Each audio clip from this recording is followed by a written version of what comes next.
he really wasn't sure. He knew music was important to the film, but he didn't really know where it was going to go. But one thing that he did mention to you was the single violin, which was kind of perfect considering your wife's an amazing violinist.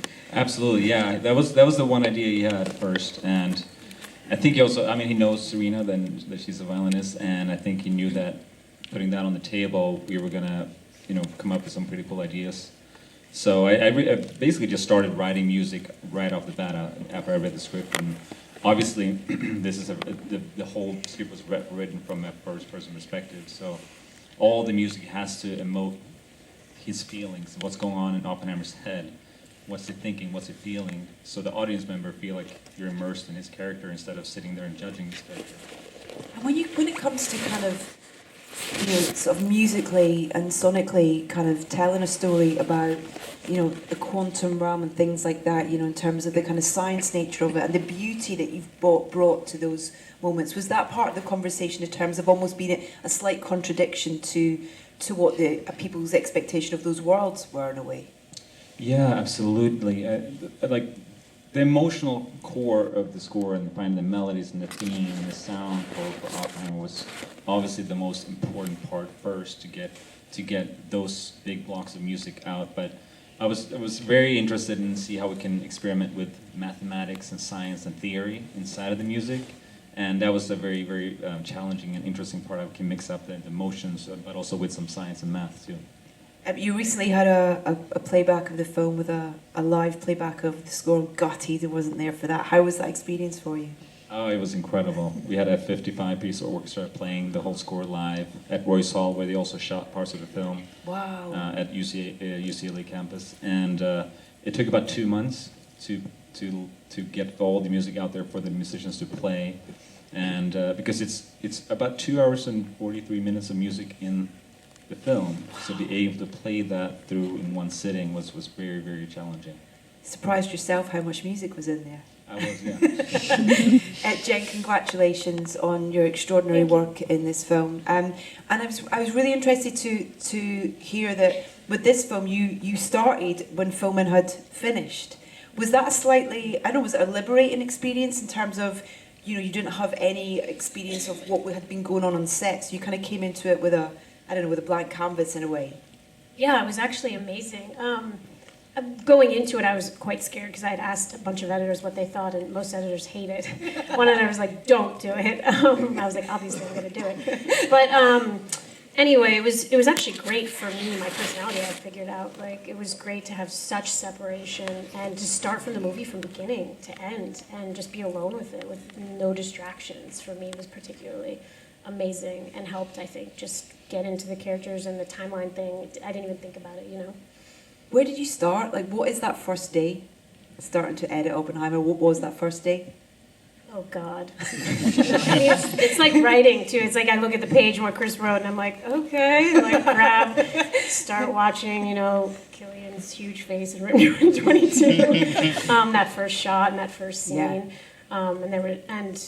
All the descriptions there, like the fire in the beginning, it's just like fire in the beginning, and I'm like, okay, and I go, it's really horrible the first day, but then it gets better and better, and then you just get into a rhythm, but yeah, the footage, it was stunning, I'd never, since I wasn't on set, I wasn't watching dailies, the performances, the cinematography, the set design by Ruth, the costumes by Ella, and the makeup by Louisa and Jamie Lee, it was just unbelievable how gorgeous the dailies were. So I think I just got so into it, and 4 weeks flew by, and Chris showed back up, and we started working. So he leaves you for about a month to kind of work on it? Just in this particular instance. Yeah.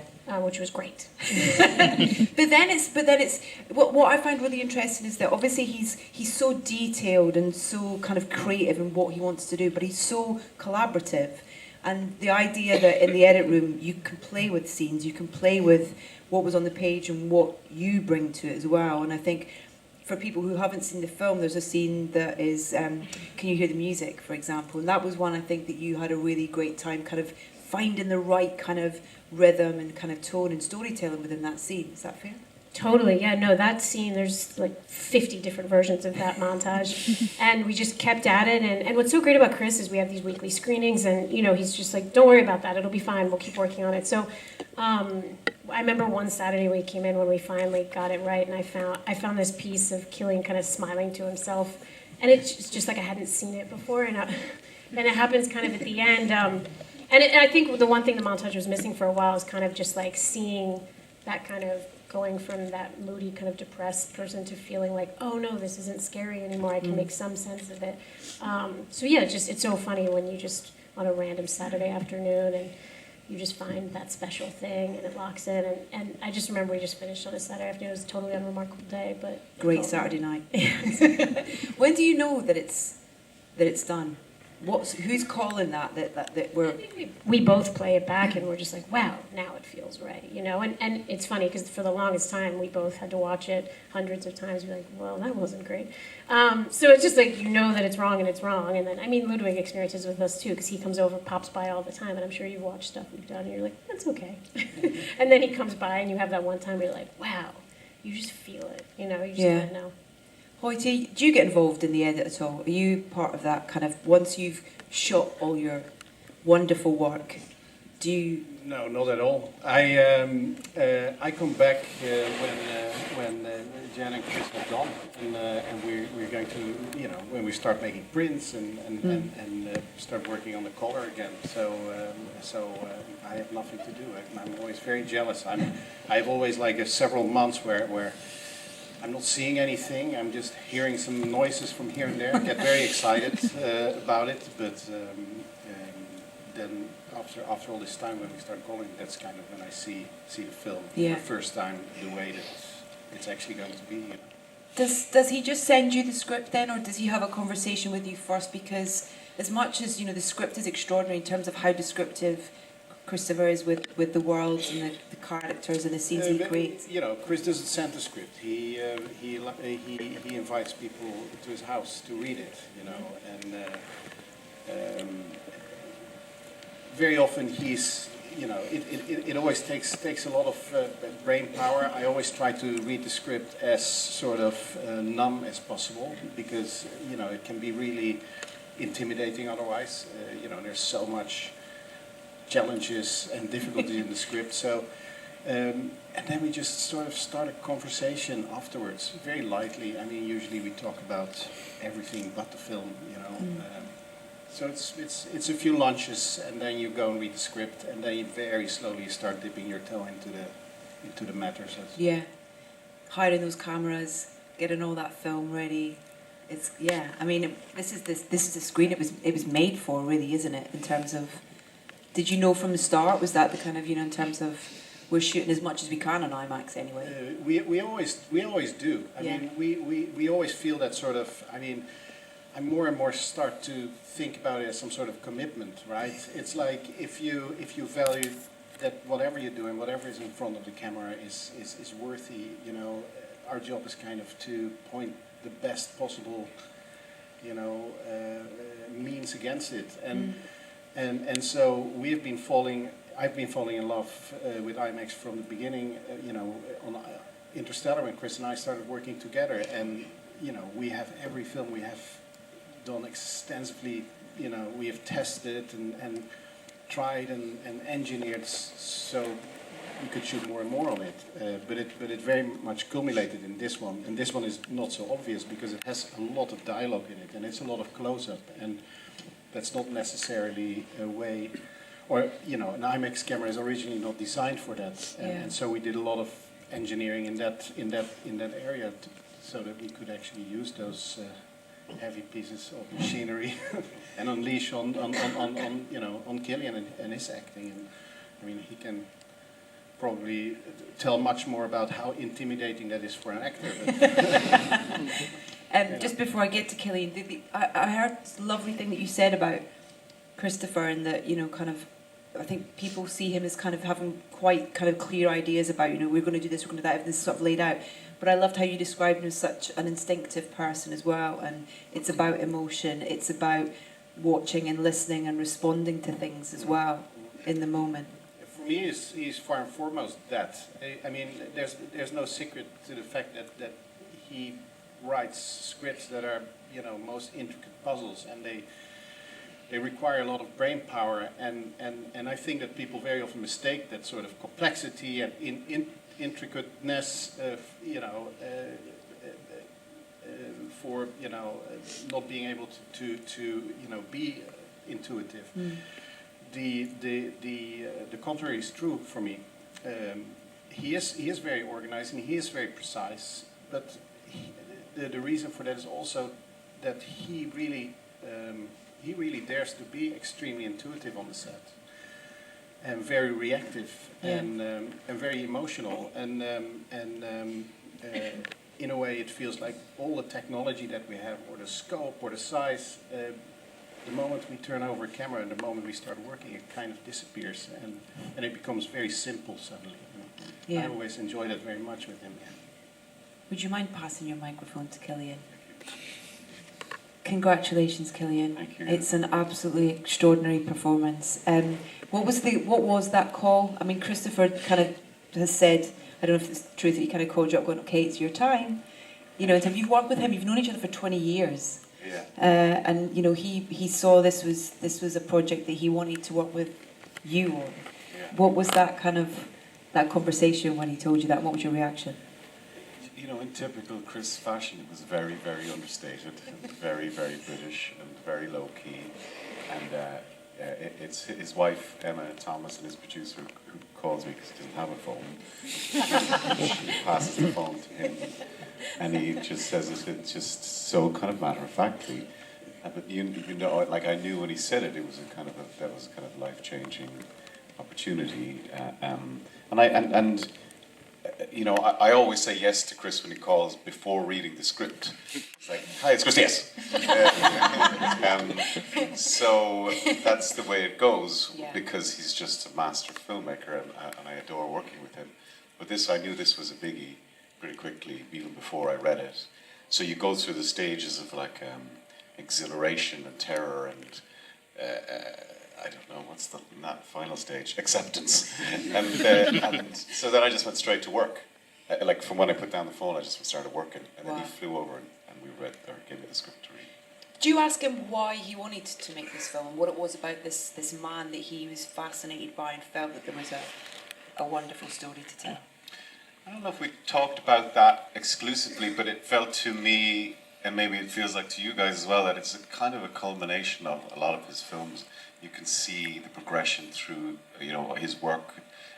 He's always been interested in science, and in a lot of his movies you can see it there. And I think this was a big kind of, what's the word that they use? I don't know. It was a culmination of many themes, I think, that he's been exploring in this story. But again, it was a leap forward for him, I think, in storytelling and the way he presented it as well. What about for you? What would you say is the most useful piece of you? You say you went to work as soon as you had that phone call and read the script. What was the most useful thing that you learned or discovered or found in that lead up to that first day of filming? Is there something that was the most useful thing to start? It's interesting just listen to Hoyte talk about it, because I very much believe in that instinct as well. And I think I learned that as a young actor. You can prepare, and I love it. I love prep. And I'll take as much as I can get, but at a certain point someone has to go, right, it's over, and you're now on set, and that's where the real work starts. And for me, acting has never been an intellectual exercise, it's always been an instinctual, emotional one. So you can have all the information and you can have it all there, but normally I just kind of park it. So to answer your question, I think that the main thing that I learned or relied upon was that he was a human being like us all, and that's what I really wanted to access, was his humanity, And a role as well that kind of, some fantastic dialogue in there as well, but also moments where there's no dialogue, but there's so much being said without dialogue. Is that a kind of luxury as an actor, to kind of have both of those kind of worlds to explore with this character, to kind of, act without words and to kind of really show emotion and, despair and kind of inner turmoil and stuff that we see him go through? Absolutely. I mean, that's my favourite type of acting. Is I'm always trying to cut my own lines. I love when characters are in repose, reflecting. I love just seeing what a character is thinking and feeling it and trying to transmit that non-verbally. And I knew that from Chris's script, even though it is quite verbose, I knew that there was a lot of a lot of it had to be quite interior and quite small. And I also knew that a lot of it was going to be played on a screen like this. So, Extreme close-ups on a massive... yes. So you kind of have that in the back of your head thinking, we don't have to do as much, probably. But yeah, I think we both knew that it would be a quiet enough performance. Were you intimidated by the kind of the machinery kind of element of, you know, the sort of that side of it, or did you kind of forget that it's there? Well, I'm a bit of a veteran with Hoyte, you know, so way back. I've been on a tiny boat with him on a massive lake out in Holland. When we were shooting Dunkirk, and he was like hand holding the IMAX camera out there. So I'm aware of the size and the noise, and but it's like you know, I've also worked with tiny GoPro cameras, so you kind of adapt to the format. Yeah. You know, and ultimately it's for us. That's up to those guys, to Chris and to Hoyte, to how they're going to do it.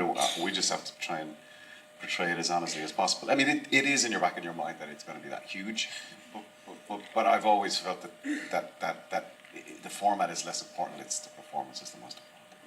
One of the many brilliant things I think about the characters in the script that Christopher's written is these two female characters that we see, you know, in his life. Played by Florence and Emily, and they're almost kind of like slightly, I think, kind of they show you different sides to his character through these women almost in a way. Yeah. And then you have these other wonderful kind of play partners that you get to do scenes with, you know, whether it's Robert Downey Jr. and stuff. How much enjoyment was it, you know, in terms of with Emily and Florence particularly? I mean, fantastic performances from them and actors to kind of get to explore that side of him with them. Oh, I mean, it was a privilege working with every single one of those actors. I mean, mind-blowing cast, just mind-blowing. And those two particular actors, like Emily and Florence, I know Emily, we're friends, we've worked together, and I think Chris does everything deliberately. Do you know what I mean? So I think casting me and Emily was deliberate because there was some sort of sense of history there between us. Yeah. And we really trust each other, and I think we could go to those scenes, go deep in those scenes pretty quickly. And Florence is just such an extraordinary presence on camera, and you needed someone with that presence for that role, because brief as it is, it kind of the whole film turns on what happens with those between her and him, and she just leaves this indelible kind of imprint on him and on the film, I think. It's a really strange question to finish on, but whilst you're in it and you're making it, or the film's been done and you're crafting it together, do you have any idea of the connection? I mean, you have hope of how it's going to connect with an audience and stuff, but this film has connected in a way that it's so exciting and so needed for cinema. And people coming back, again and again to see the film and in different formats and things like that. Did you have any idea whilst you were making it that it was something special, that it was going to connect in the way that it has? Silence. I'd be curious to hear what you guys thought of it. No excuse, Hoyte. Well, my answer is always, like I'm doing this all the time, which I don't. But, kind of are. You're aware of the gravitas of the material. It's very obvious that that's on paper, and the only thing you can do is to freaking do everything you can. And like I say, I don't have more in me, so if it wouldn't have done so well, I would have been very disappointed. But you can't expect that either. It's just you hope for it. These numbers are of course crazy, and I think the film would have been successful with only a fraction of these numbers. But you're not. You're in it to reach an audience, and we, Chris wanted to bring this to as many people as possible, and I wanted it to be seen, everybody, and so you do everything you can, I think we can all feel your hard work and your collaboration, this kind of team effort that we see on screen that you've all done, and all the awards you got so far, but the nominations and the recognition is so rightly deserved, and just congratulations, I think, from everybody here in the room who's seen the film. And we thank you so much for being here tonight to introduce it. Cillian, do you want to introduce the film on this enormous screen with your face is going to be like the size of 10 buses? I mean, you all know what film you're watching, right? someone here with the wrong ticket. Yes, this is Oppenheimer. We're all so proud of it. Thanks for watching. Enjoy. Huge